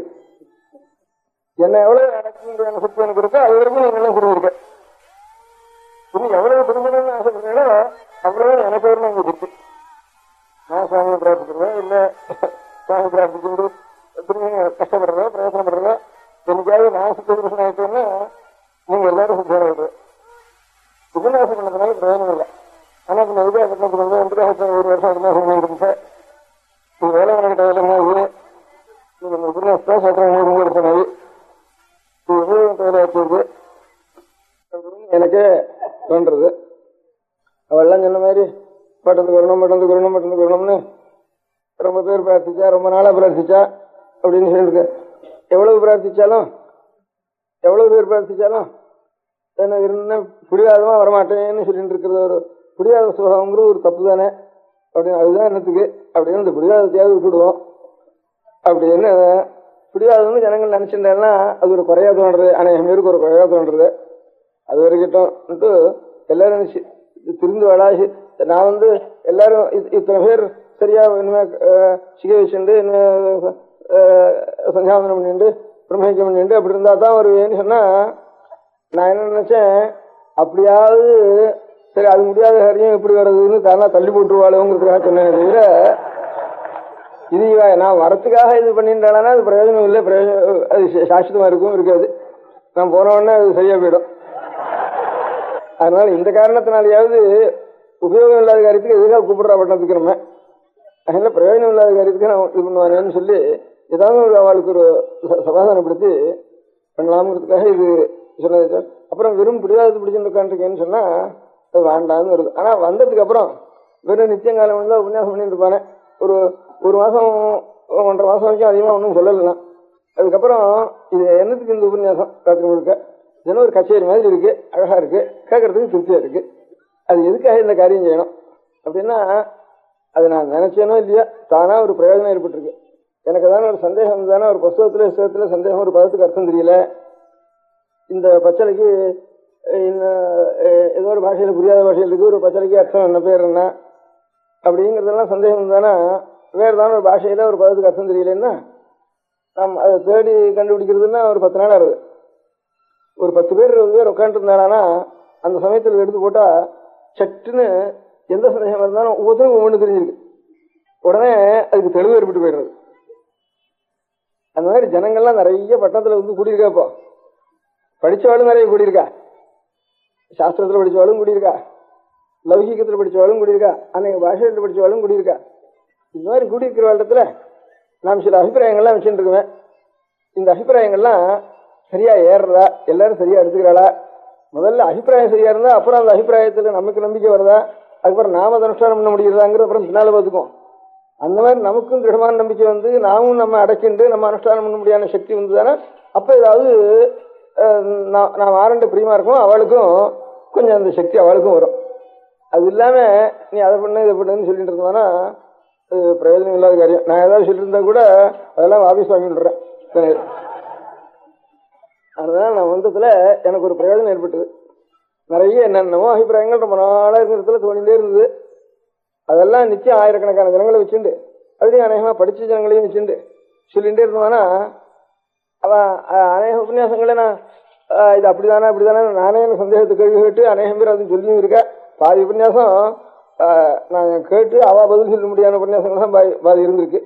அதுவும் அநேகமா இந்த இப்ப இந்த சாத்துர் மாசத்துல ராத்திரி கீதோபன்யாசங்கிறதுல நான் உபன்யாசம் பண்ணதே குறைச்சல், இருந்த உபன்யாசம் பண்ணதான் ஜாஸ்தி. அதனால ஒவ்வொருத்தரையும் உபன்யாசம் அதுதான் அப்பப்போ தெளிவுபடுத்திட்டு விஷயங்களை. அதனால நாம் சில அபிப்பிராயங்கள் என்னன்னோ ரொம்ப நாளா 50 வருஷம் பெருன்னு உட்காந்துருந்தோம்னா உள்ளே உட்காந்துருந்தோம்னா வீடு வாசல் அந்த பொறுப்பு இருப்பு இல்லாம சுவாமியில போய் உட்காந்து 50 வருஷம் உள்ளே உட்காந்துருந்தா என்னென்னமோ மனசுல தோணிட்டு இருக்கும் இல்லையா, அந்த தோணினதெல்லாம் சரிதானா அதெல்லாம் அலசி விடுவோம். அந்த எண்ணம் இல்லை, தானே அலச முடியாத பிரயோஜனம் ஏற்பட்டது இங்க வந்ததுனால. ஏன்னா வரலேன்னு சொல்லிட்டு இருக்காளே, பிடிவாதம் சொல்லிட்டு இருக்காளேன்னு அப்படி தோணாம இருக்கணும் ஜனங்களுக்குன்னு அதுக்காகவும் போய் போனேன். அதுக்கப்புறம் கொஞ்சம் கொஞ்சமா 10 நாள் இருப்போம்ட்டு மெயில் பேப்பர் கூட போட்டான். 10 நாள் ஸ்டேனே போட்டான், 13 நாள் ஸ்டேயோ 11 நாள் ஸ்டேயோ முதல்ல வந்த நாளே போட்டான். நானும் இப்படி கிராக்கி பண்ணிட்டு தான் இப்போ 1.5 வருஷம் ஆயிட்டு எனக்கு. அதனால முதல்ல உபன்யாசம் பண்ற உத்தேசமே இல்லை. இருந்ததுக்கு அப்புறம் இப்படியே ஏதாவது வெறும் இருக்கிறத வெறுந்தா நோக்காண்டிருக்கோம், இல்லவனா வெறும் பேச்சா போறது, இல்லவனா ஜனங்கள் தரிசனம் வருது, அதுவும் சிரமமா தான் இருக்கும் உடம்புக்கு. அந்த சிரமத்துக்கு இதையாவது ஏதோ நமக்கு தோணுன அபிப்பிராயங்கள் சொல்லிட்டே இருப்போமே இருக்கு. அதுல கொஞ்சம் அதை கிரகிக்கக்கூடியவா இங்க இன்னும் கொஞ்சம் ஜாஸ்தி கிடப்பா இந்த ஊர்ல. கிரகிச்சு அந்த சமயத்துல சட்டுன்னு உபன்யாசம்னு பதில் சொன்னா போனா கூட தனித்தனியா பேசிக்கிற சமயத்துல கொஞ்சம் அது நமக்கு கொஞ்சம் தெளிவு ஏற்படும் அப்படிங்கிற ஒரு ஆசையினால அது பிரயோஜனப்பட்டு எனக்கு. இப்போ நான் பட்டணத்துக்கு வந்தது காட்டிலும் அநேக அபிப்பிராயங்கள் எனக்கு இன்னும் கொஞ்சம் தெளிவுபட்டுருக்கு. அது ஒரு பிரயோஜனம். இப்ப இங்க வந்ததுடைய பிரயோஜனம் எனக்கு தெளிவுபட்டுருக்கு. அதனால நான் உத்தேசமே நீங்கெல்லாம் முந்தியும் நீங்கெல்லாம் அனுஷ்டானம் பண்ணணுங்கிற உத்தேசம் இல்லை, பின்னாலேயும் அனுஷ்டானம் பண்ணுங்கிற உத்தேசம் கிடையாது. நீங்க அதை பண்ணுங்கன்னு சொல்லி பிரயோஜனம் இல்லை. தானா உங்களிடத்துல எனக்கு பக்தி வந்ததுன்னா தானா பண்றதுக்கு ஆரம்பிச்சுவேன். ஆனால் இதுவரையும் கொஞ்சம் கொஞ்சம் பண்றதுன்னா அவ்வளவு பக்தி வந்திருக்குன்னு அர்த்தம். முழுக்க வரலன்னா அவ்வளவு பக்திக்கு நான் இன்னும் பாத்திரம் ஆகலைன்னு அர்த்தம். அதனால ஏன் நான் பாத்திரம் ஆகலைன்னா நான் என்ன இன்னும் சுத்திப்படுத்திக்கல அப்படின்னு அர்த்தம். அதனால நான் என்ன சுத்திப்படுத்திக்கணும்னா சுவாமிகிட்ட உங்களுக்கெல்லாம் நல்ல இப்போ கடைசியில நம்ம கவர்னர் ஜெனரலா இருந்தவர் சொன்ன விஷயத்துல சொன்ன நமக்காக பகவானை பிரார்த்திங்கோன்னு சொன்னார். அவர் கேட்டுன்றது அப்படி மரியாதையா கேட்டுட்டார். எனக்காக பகவான் நான் பிரார்த்திச்சுக்கணும், எனக்கு பகவானை பிரார்த்திச்சுட்டா நான் சுத்தமாயிட்டா நீங்களாம் சுத்தமாயிடுது. என்னென்று உங்களுக்கு எல்லாம் அன்பு இருக்கிறதுனால எனக்கு பகவான் அனுகிரகம் பண்ணிட்டாருன்னா உங்களுக்கெல்லாம் தானே அனுகிரகம் வந்துடுறது அப்படின்னு. உங்களுக்கெல்லாம் நல்ல புத்தி வரணும், நல்ல தர்மத்துல ஸ்ரத்தை வரணும் அப்படின்னு பிரார்த்திக்கிறத காட்டிலும் எனக்கு நல்லா அந்த அனுபவம் வரணும் எனக்கு இருக்கணும்னு அந்த நான் பிரார்த்திச்சேன்னா அதான் அர்த்தம் அதுக்கு இன்னும் நான் வச்சுட்டேன் இல்லை. அதனால அவர் சொன்னாலும் சொல்லாமனாலும் அதுதான் அது ஒன்றும் வழி, வேற எல்லாம் வராலும் வேற வழியே கிடையாது. அதனால இதெல்லாம் விஷயங்களை கொஞ்சம் தெளிவுபடுத்திக்குவோம். அந்த தெளிவுபடுத்தின விஷயங்களை அதுக்கு உபயோகப்பட்டது. நான் இங்கே இருந்து 1.5 வருஷம் இருந்தது. அதுக்கப்புறம் அதை நான் அனுஷ்டானம் பண்ண வேண்டியது அப்புறம் என்னுடைய கடமை. என்ன நான் என்ன அதை பண்ணிட்டு என்னைக்காவது பண்ணிட்டு என்ன முடிஞ்சுதானா அப்போ நீங்களாம் லோகம் முழுக்க ஆதாரமே இருக்காது அப்படிங்கிற அர்த்தம். ஏன்னா என்ன இவ்வளவு ஜனங்களும் நீங்க நினைச்சுட்டு இருக்க ஒரு பழக்கம் ஏற்பட்டு போச்சு. எனக்கு பழக்கம் எனக்கு நல்லா என்ன நான் சுத்தம் பண்ணிக்கிறதுக்கு முடிஞ்சுதானா எனக்கு தெரியாதவா கூட சுத்தமாயிடுவா. ஆகையால் நீங்கெல்லாம் இவ்வளவு ஜனங்கள் நித்தியம் ஒரு 1.5 வருஷம் பழகி இவ்வளவு ஆகிட்டு எல்லாம் நீங்க சுத்தப்படுறதுல சந்தேகமே இல்லை. அதனால நான் பண்ண வேண்டியது பிரார்த்தனை பண்ணி என்னை சுத்தப்படுத்திட்டு நான் எதை இப்போ நல்லா ஏதோ சாஸ்திரம் அஸ்திரம் அது லௌகீகம் எல்லாத்தையும் கலந்துக்கிறது, இதுதான் தத்துவம், இப்படிதான் இருக்கணும் அப்படின்னு என்ன மனசுல நான் முடிவு கட்டின்னு இருக்கேன்னா, இப்போ இந்த ஒரு வருஷம் உபன்யாசம் பண்ணதுல இருந்து அதே அனுபவம் பண்றதுக்கு பெரிய காரியம்.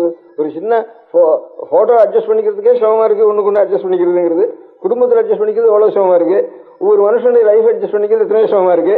விஷயம் தெரிஞ்சா கூட அந்த அட்ஜஸ்ட்மெண்ட் தான் சரியா போக்கஸ் ஆறதுங்கிற இதுல இந்த போக்கஸ் ஆறதான் கஷ்டமா இருக்கு ஒரு வாழ்க்கையிலையும். அந்த போக்கஸ் நான் போக்கஸ் பண்ணிட்டேன்னா அப்புறம் உங்களுக்கு எல்லாம் தானா ஸ்ரத்த வந்துடும். அது இல்லைன்னா அதுக்காக உங்களுக்கு குத்தம் இல்லை. அதனால நீங்க இதுக்காக கஷ்டப்பட வேண்டாம். நம்ம பிரியா சொன்னாலே நம்ம பண்ணலையே அவளும் சொன்னாலே இவாளும் சொன்னாலே அப்படின்னு துக்கப்பட்டா துக்கம் தான் மிச்சம். அதனால ஒன்றும் துக்கப்பட வேண்டாம். ஏதோ நாங்க ஏதோ இந்த மாதிரி விஷயங்களை சாவகாசப்பட்ட சமயத்துல இப்படியே நாம் அலசிக்கிற மாதிரி அலசிங்க, அவ்வளவுதான் முடியும். அதுக்கு மேல அனுஷ்டானம் பண்றதுங்கிறதுக்கு நம்முடைய பழக்கம் தான் காரணம். இவ்வளவு தூரமாவது எங்க இந்த விஷயத்துக்கு பாக்கி எத்தனையோ விஷயங்களுக்கு ஜனங்கள் சேர்ந்து இந்த விஷயங்களை ஒரு கண்ணுக்கு ஆனந்தமா ஒரு பாட்டு கேட்கறதோ அல்லது ஒரு சித்திரமான ஒரு படங்கள் பார்க்கறதோ ஒரு நாடகங்கள் பார்க்கறதோ அல்லது நாட்டியங்களை பார்க்கறதோ இப்படி அதுல இந்திரியங்களுக்கு தற்கால விஷயம் இருக்கிறதுல ஜனங்கள் நிறைய சேர்றது. அது இல்லாம ஒரு கதைகளை கேட்கறது அப்படின்னு பரந்தாமேஸ்வரர் கதை சொல்றா, ஸ்ரீராமகிருஷ்ணன் பாகவதம் சொல்றான்னா அதுல ஒரு கதையில் இருக்க முடியாதுன்னா அது கதாத்வாரா கொஞ்சம் தர்மம் அங்க ஒரு கதையை வச்சுருந்து தர்மம் சேர்றது.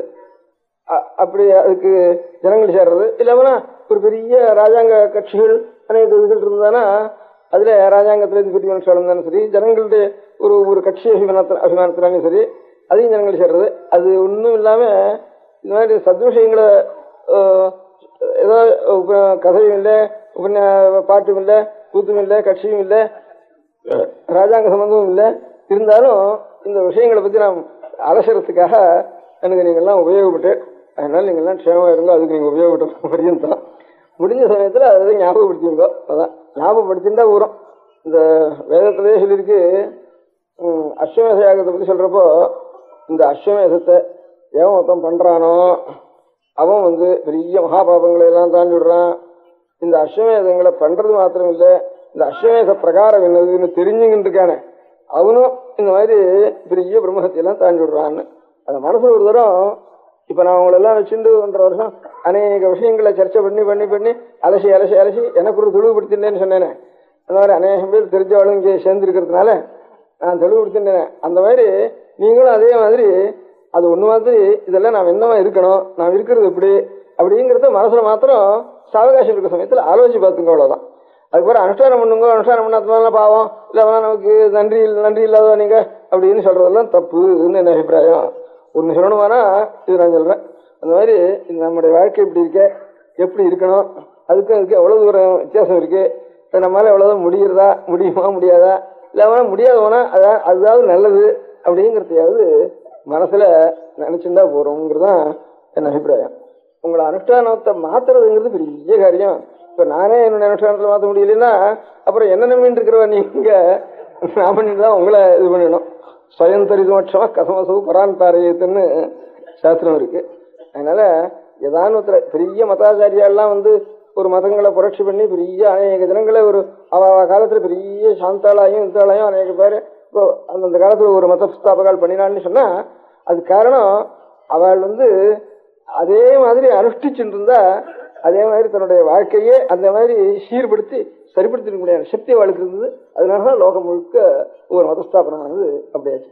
அது இல்லாம வெறும் உபன்யாசம் பண்றதுனால உலகம் முழுக்க சரியா போறதுங்கிறது நினைக்கிறதே தப்பு. அந்த மாதிரி நான் நினைச்சுட்டா கூட நான் நினைச்சது கூட தப்பு தான் சரியா போறதுன்னு. அதனால நான் நினைக்கவும் இல்லை. அதனால நான் நான் பிரார்த்தனை பண்ணிக்கிறேன் பகவான, இவ்வளவு தூரம் நீங்கள்லாம் உபகாரமா இருந்தீங்க எனக்கு. இந்த மாதிரி ஒரு சாஸ்திர விஷயங்களை சொல்றதுக்கும் கேட்கறதுக்கும் உற்சாகமா அதை கவனிக்கிறதுக்கும் சர்ச்சை பண்றதுக்கும் சந்தோஷப்படுறதுக்கும் அதுல ஏதாவது இது இருந்ததுன்னா அதுகளுக்கு சந்தேகம் கேட்கறதுக்கும் இல்ல ஆட்சேபங்கள் இருந்தானே இப்படி இருக்கு அப்படின்னு கேட்கறதுக்கும் இதுக்கெல்லாம் நீங்கள்லாம் எனக்கு இத்தனை நாள் 1.5 வருஷம் உபகாரமா இருந்திருக்கேன். அந்த விஷயத்துல எனக்கு ரொம்ப தெளிவுபடுத்திட்டேன்னா இன்னும் கொஞ்சம் பகவானை நான் பிரார்த்திச்சுட்டு இருக்கேன். என்ன பகவான் சுத்தப்படுத்தி என்னை சுத்தப்படுத்தணும்னு ஒரு பிரார்த்தனை பகவான் நான் பண்ணிக்கணும். பண்றேனா இல்லையா, பண்ணிக்கணும்னு நினைவாது இருக்கேன். பண்ணணும். இப்ப இந்த பேசுறதுனாலதான் அந்த நினைவாவது வருது, இல்லைன்னா அது கூட வராது பேசுறதுனால. அதில் அதை நான் பண்ணிக்க வேண்டியது என்னுடைய கடமை. அப்படி பண்ணி என்னைக்காவது எனக்கோ இன்னும் யாருக்கோ யார் இந்த பண்ணாலும் சரி யாருக்காவது அந்த மாதிரி பகவத் அனுகிரகம் ஏற்பட்டு அவள் தன்னுடைய ஆத்மாவை சரியா சீர்படுத்திட்டானா அப்போ சட்டுன்னு லோகம் முழுக்க சரியாயிடும். அப்போ அந்த மாதிரி அனுஷ்டானங்கள் முழுக்க மாறணுமானா அந்த மாதிரி சரியாகும்.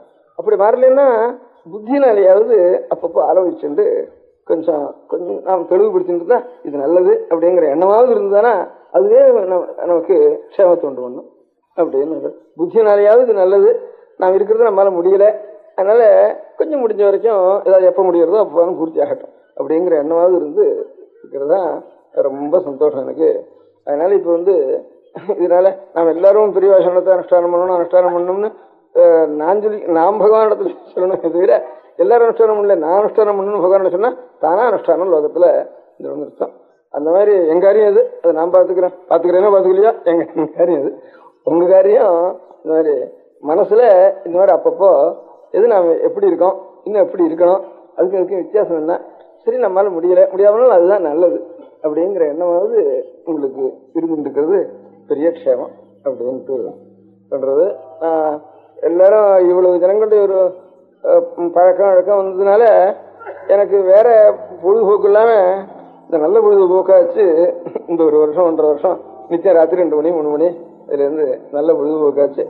அதனால எல்லாருக்கும் மொத்தத்துல எல்லாருக்கும் ஒரு நல்ல பிரவೃತ್ತಿ ஏற்பட்டு எல்லாரும் க்ஷேமமா இருக்கணுங்கிற மொத்தமான ஒரு பிரார்த்தனைய நான் பகவானிடத்தில் நான் செய்ய வேண்டியது.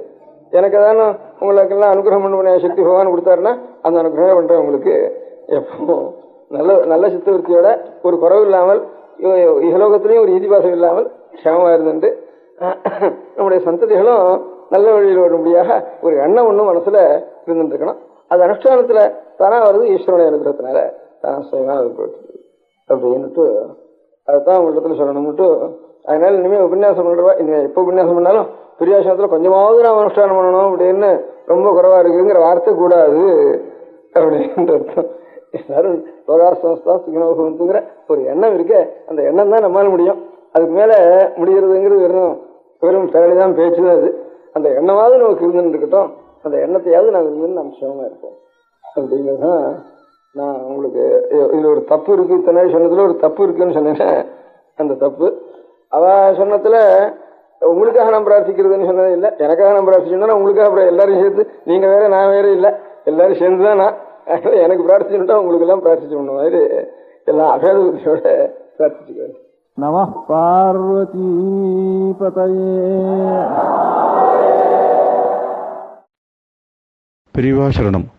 அடுத்த நிகழ்ச்சி நித்திய குரு பாதுகா பூஜை. शुक्लाम्भरधरं विष्णुं शशिवर्णं चतुर्भुजं प्रसन्नवदनं ध्यायेत् सर्वविघ्नोपशान्तये. ममोपात्त समस्त दुरितक्षयद्वारा श्री परमेश्वर प्रीत्यर्थं गुरुप्रसाद सिद्ध्यर्थं गुरुप्रीत्यर्थं गुरुपादपूजाम् अद्य करिष्ये. गुरुर्ब्रह्मा गुरुर्विष्णुर्गुरुर्देवो महेश्वरः गुरुः साक्षात् परब्रह्म तस्मै श्रीगुरवे नमः. अपारकरुणा सिन्धुं ज्ञानदं शान्तरूपिणं श्रीचन्द्रशेखरगुरुं प्रणमामि मुदान्वहम्. सदाशिवसमारम्भां शङ्कराचार्यमध्यमाम् अस्मदाचार्यपर्यन्तां वन्दे गुरुपरम्पराम्. எல்லோரும் குருவை பெரிவாளை தியானம் பண்ணிண்டு அர்ச்சனை பண்ணுவோம். அஷ்டோத்திரம் பெரியவா அஷ்டோத்திரம் பல அஷ்டோத்திரங்கள் இருக்கு. அதுல எளிமையா சுலபமா எது இருக்கோ அதை நான் இப்ப சொல்றேன். எல்லோரும் இதை கேட்டுண்டே திருப்பி சொல்ல முடிஞ்சுபா சொல்லி சொல்லி பெரிவாளுக்கு பாதத்துல ஒவ்வொரு புஷ்பத்தை அர்ச்சனை பண்ணலாம். ओम श्री कांची कामकोटि पीठाधीश्वराय नमः. श्रीमच्चंद्रशेखरेन्द्र सरस्वती गुरुभ्यो नमः. संन्यासाश्रम शिखराय नमः. काषाय दंडधारिणे नमः. सर्वपीठापहारिणे नमः. स्वामिनाथ गुरवे नमः. करुणासागराय नमः. जगदाकर्षणशक्तिमते नमः। सर्वचराचरहृदयस्थाय नमः। ॐ भक्तपरिपालकश्रेष्ठाय नमः। धर्मपरिपालकाय नमः। श्रीजयेन्द्रसरस्वत्याचार्याय नमः। श्रीविजयेन्द्रसरस्वतीपूजिताय नमः। शिवशक्तिस्वरूपाय नमः। भक्ताभीष्टप्रदायकाय नमः। ब्रह्मण्यपोषकाय नमः। ब्रह्मविष्णुशिवैक्यस्वरूपाय नमः। काञ्चीक्षेत्रवासाय नमः। कैलासशिखरवासाय नमः। स्वधर्मपरिपोषकाय नमः।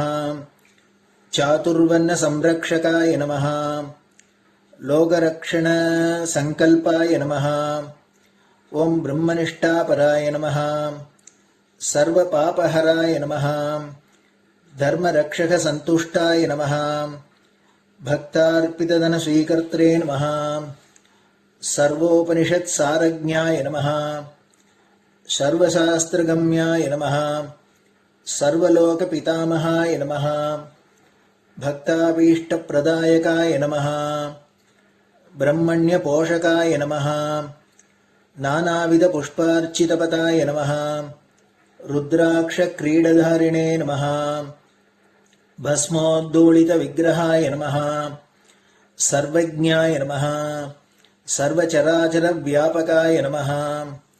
अनेकशिष्यपरिपालकाय नमः। मनश्चाञ्चल्यनिवर्तकाय नमः। अभयहस्ताय नमः। भयापहाय नमः।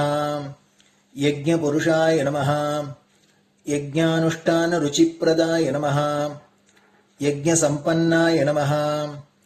यज्ञसहायकाय नमः। यज्ञफलदाय नमः।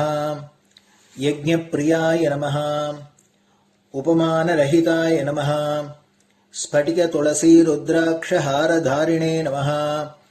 चातुर्वर्ण्यसमदृष्टये नमः। ऋग्यजुस्साम अथर्वणादिचतुर्वेदसंरक्षकाय नमः। दक्षिणामूर्तिस्वरूपाय नमः। जाग्रत्स्वप्नसुषुप्ति अवस्थातीताय नमः।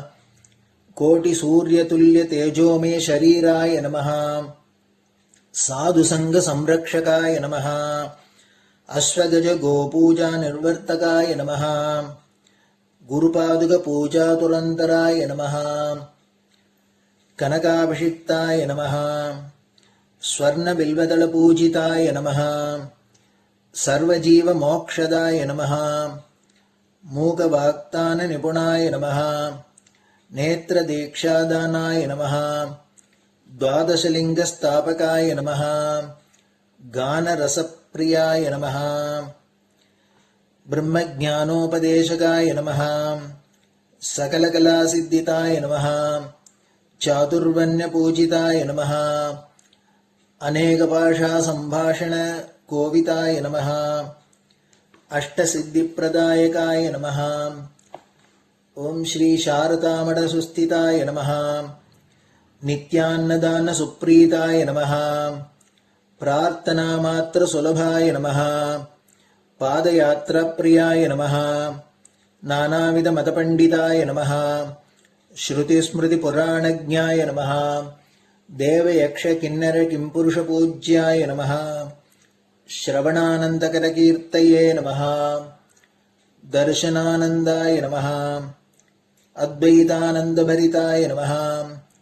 अव्याचकरुणामूर्तये नमः। शैव वैष्णवादिमान्याय नमः। श्रीशङ्कराचार्याय नमः। दण्डकमण्डलोहस्ताय नमः। वीणामृदङ्गसकलवाद्यनाथस्वरूपाय नमः। रामकथारसिकाय नमः।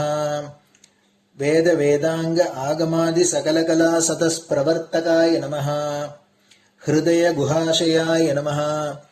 शतरुद्रीयवर्णितस्वरूपाय नमः। केदारेश्वरनाथाय नमः। अविद्यानाशकाय नमः। निष्कामकर्मोपदेशकाय नमः। लघुभक्तिमार्गोपदेशकाय नमः। लिङ्गस्वरूपाय नमः।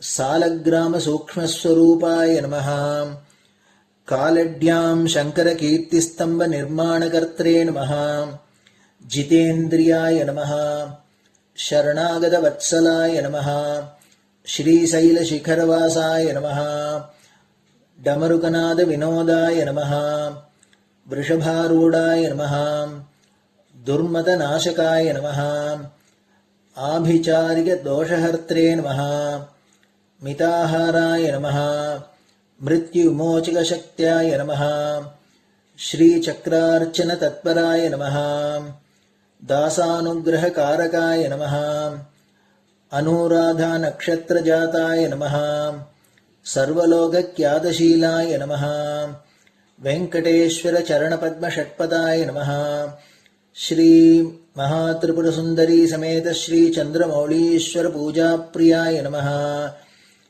श्रीमच्चन्द्रशेखरेन्द्र सरस्वती सद्गुरु परब्रह्मणे नमः गुरुभ्यो नमः परमगुरुभ्यो नमः परमेष्टिगुरुभ्यो नमः परात्परगुरुभ्यो नमः गुरुपरम्पराभ्यां नमः गुरुपादुकाभ्यां नमो नमः. அடுத்தது ஊதுபத்தி இருந்தால் அதை காமிச்சு தூபம், நெய் தீபம் இருந்தால் காமிச்சு அதை நெய் தீபம் தீபம் காமிச்சுட்டு நெய்வேத்தியம் வெத்தலைப்பாக்கு பழம் இதுலேருந்து ஆரம்பிச்சு அவளுக்கு எது சௌரியமோ அதுபடி நைவேத்தியம் பண்ணலாம். அதுக்கு அடுத்தது கற்பூர ஹாரத்தி பண்ணி எல்லோரும் பிரதட்சிண நமஸ்காரம் பண்ணி பெரியவாள்கிட்ட பிரார்த்தனை பண்ணிண்டு எல்லோரும் க்ஷேமமா இருக்கணும், லோகம் பரம மங்களமா சௌக்கியமா இருக்கணும், எல்லோரும் வியாதி வெக்க இல்லாத ஆயுராரோக்கிய ஐஸ்வர்யத்தோட சாந்தம் அமைதியோட ஞான வைராக்கியத்தோட எல்லோரும் நல்லவர்களாயிருந்து நன்மையை அடையணும்னு பிரார்த்தனை பண்ணி இந்த பூஜையை தினம் செய்யலாம். குரு பிரம்மா குருர் விஷ்ணுர் குருர் தேவோ மகேஸ்வரः குரு சாட்சாத் பரபிரம்ம தஸ்மை ஸ்ரீ குரவே நமः. அபார கருணா சிந்தும் ஞானதம் சாந்தரூபிணம் ஸ்ரீ சந்திரசேகர குரும் பிரணமாமி முதான்வகம். சதாசிவசமாரம்பாம் சங்கராச்சாரிய மத்யமாம் அஸ்மதாச்சாரிய பர்யந்தாம் வந்தே குரு பரம்பராம். குரு பாத பூஜை நிறைவடைஞ்சது. பெரியவா சரணம். திருச்சிற்றம்பலம். நிலை பெறுமாறு எண்ணுதியேல் நெஞ்சே நீவா நித்தலும் எம்பிரானுடைய கோயில் புக்கு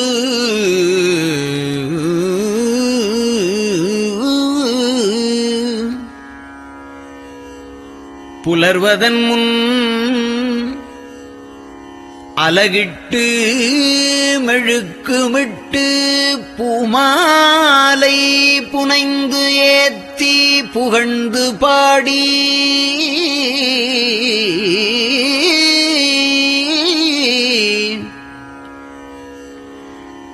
தலையாரக் கும்பிட்டு கூத்தும் ஆடி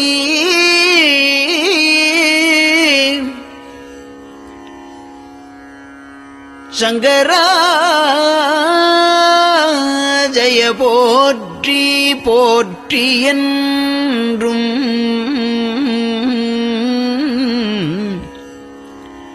அலைபுனல் சேர் செஞ்சடையம் ஆதி என்றும் ஆரூரா என்றென்றே அலரானில்லே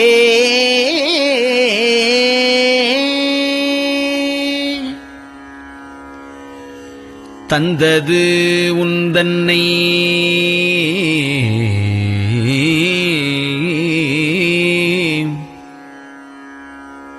கொண்டது எந்தன்னை சங்கரா ஆர்கொலோ சதுரர் அந்தம் ஒன்றில்லா ஆனந்தம் பெற்றேன்.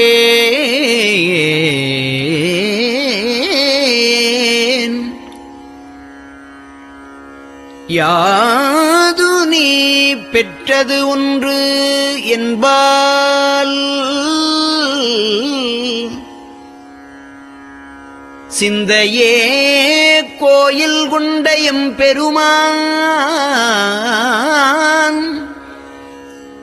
திருப்பெரும் துறையுரை சிவனே.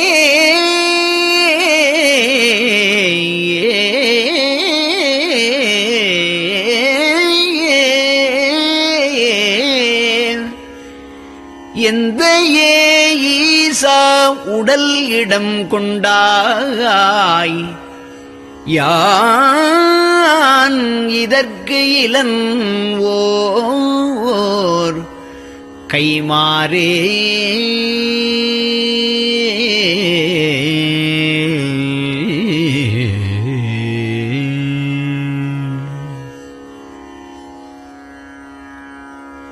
அன்னநடையார் அமுத மொழியார் அவர்கள் பயில் தில்லை தென்னன் தமிழும் இசையும் கலந்த சிற்றம்பலம் தன்னுள்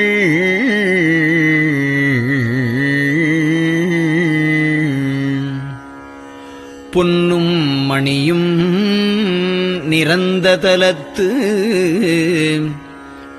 புலித்தோல் பியர்க்கிட்டு மின்னின் இடையாள் உமையாள்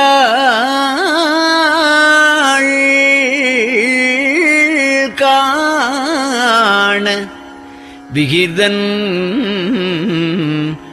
ஆடுமே.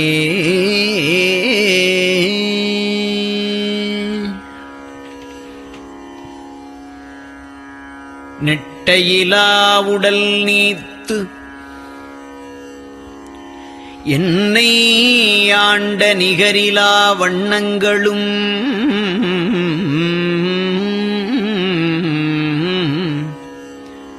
சிட்டன் சிவனடியாரை சீராட்டும் திறங்களுமே சிந்தித்து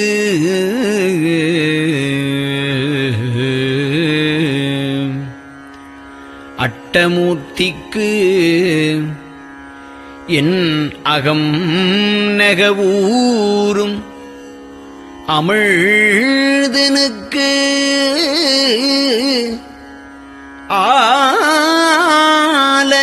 ஆலநீழற்பட்டனுக்கு என்னை தன்பாற்படுத்தானுக்கே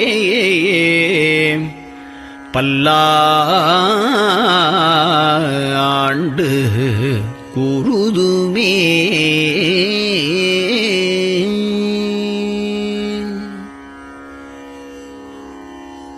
நெஞ்சம் ஈசனைக் காண்பதே விரும்பி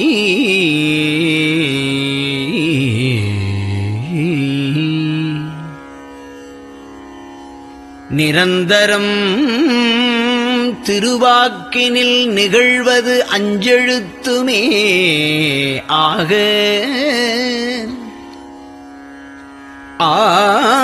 ஆளுடைய அம்மை செம்மலர் கைகுவித்து அருளி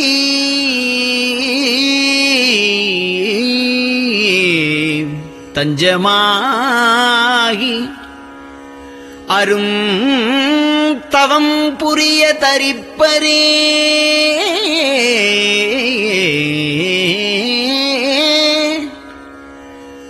அவள் தனிப்பெரும் கணவர்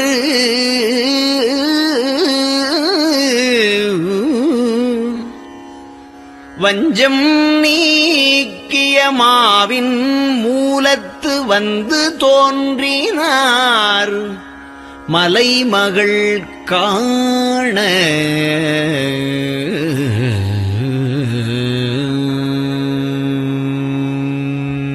திருச்சிற்றம்பலம்.